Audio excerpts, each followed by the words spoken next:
Good morning.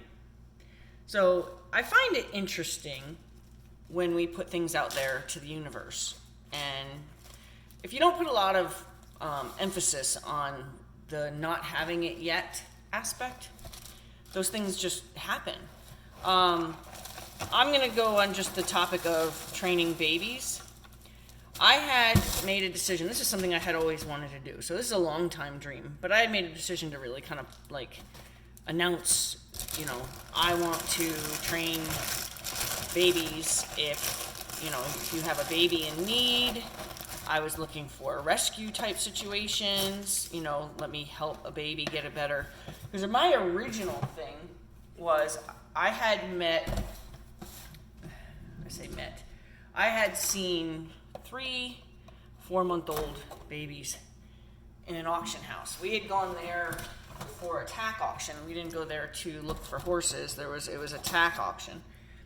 And I already had, my fill of horse. I didn't need a horse. And we got there early enough. We wandered around and I saw these 3 little basically new babies.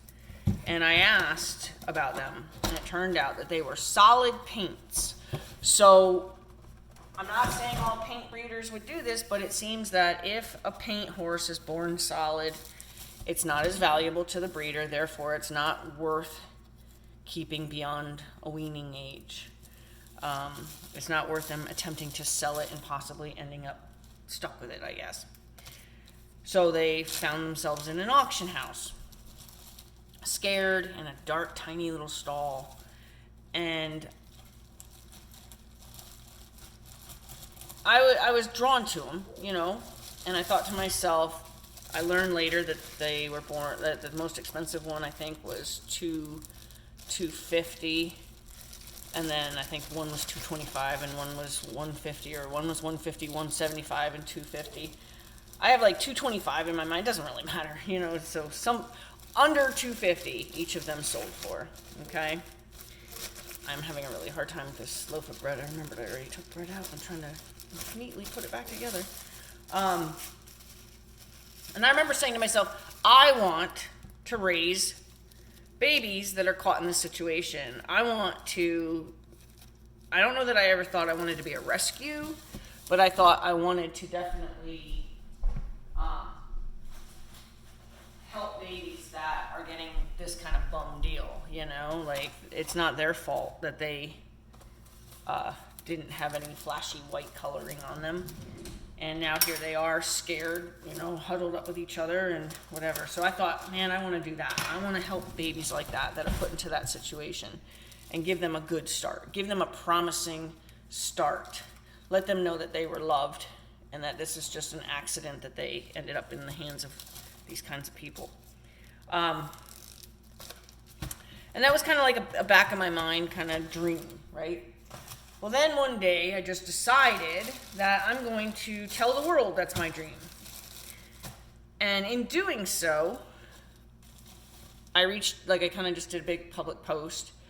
And all of a sudden I was reached out to by somebody who knew a trainer for some race horses, thoroughbreds.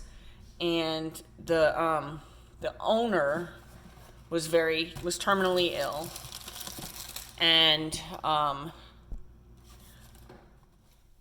they were going to be looking for homes for all the horses, including a mare who was about, like any day now, going to foal. And they reached out to me, said they had seen my post and were wondering if I was interested in taking in that mare and foal. I don't think because I said it have to be a complete surrender, because I didn't want to be responsible for birthing, foaling, raising the foal, and then having these people come back and be like, okay, thanks, give us our horses back. I didn't want to get caught in a situation like that, so I said it had to be a complete surrender. And I was told it would be. So I don't think that was actually the reason that they kind of held off. So that never came about. While I was in this process of having this grand announcement that this is what I wanted to do,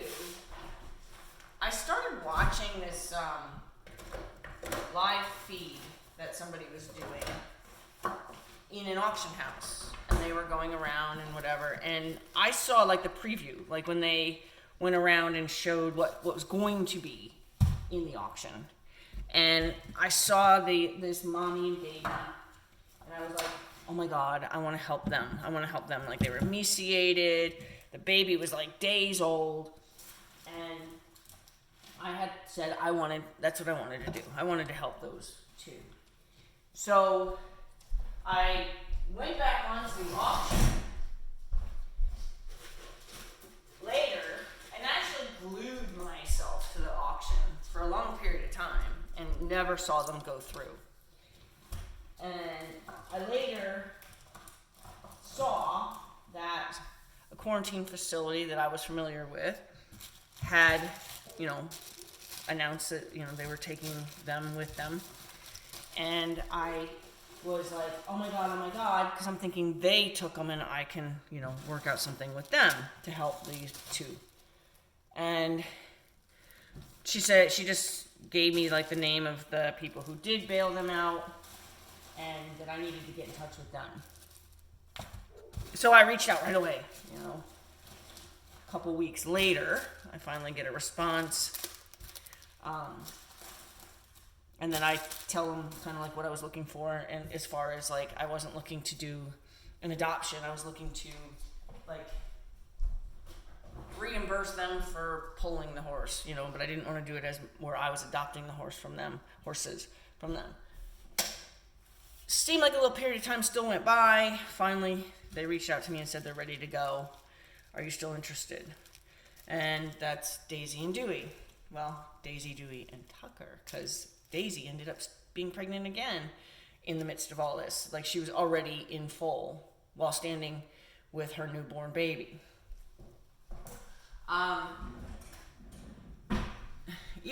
That's even in itself. Like, I had found myself feeling a little jealous of somebody else that, had gotten a paint horse, and turned out, she saved a paint horse out of the pipeline, so they call it. And it turned out that the horse was pregnant, and she got, a cute little chestnut foal out of the deal.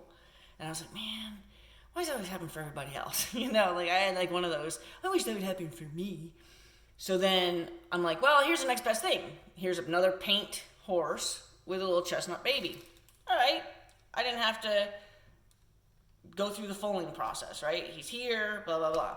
So I was all like, but I still felt that little twinge of, man, I still wanted to have like that bonus baby, right? And then one day I'm filming her and I'm looking at her belly, and all of a sudden there's this huge movement. And I got out my camera and I'm like, we're having a baby! And that's Tucker. So I'm going to pause this because I have to kind of function. My alarm already went off, which means I'm supposed to be on my way out my driveway. So I'm going to pause this, and we're going to change scenery. I'm going to be in my truck for the rest of it. But, yeah. Well, let's just leave it at that. Part of my dream came true. Part of my dream that was influenced by other things came true. Part of my dream came true where I had like a hint of what was going to be, and then it was kind of taken away. Like, no, maybe the universe was saying this isn't going to be the right situation. You might have gotten yourself in a sticky situation, because I had told somebody if it's a cult, that trainer may be the one who wants to own it if the owner passes away. And I'm like, I wouldn't have wanted to get in that situation. For some reason I just felt like a cult was going to be a conflict, right? And so I didn't get them, right? They never came. And then I did get notice from the trainer who told me that it was a cult that was born, and I haven't heard from them since. So I don't know what happened. He's probably starting training at this time. So it's neat how the universe kind of helps you out. It takes you someplace and lets you kind of imagine that to be true. And then it says, yeah, but it's not cooked enough. Push it back in the oven. That was an opportunity to put your toothpick in it, right? And now it's not ready, so you push it back in the oven. And then it comes out looking different. So now it's a different thing, right? So that's where mom and baby came into the picture. And, you know, to me, still, it was like I was still missing a piece that I really wanted out of the deal. And then all of a sudden that became true. It's cool. It's cool how those things work out. I have another, like a continuation of this, but I do have to go. So you'll see part 2 of this perhaps in a different environment. I'm going to be in my pickup truck. All right. See ya.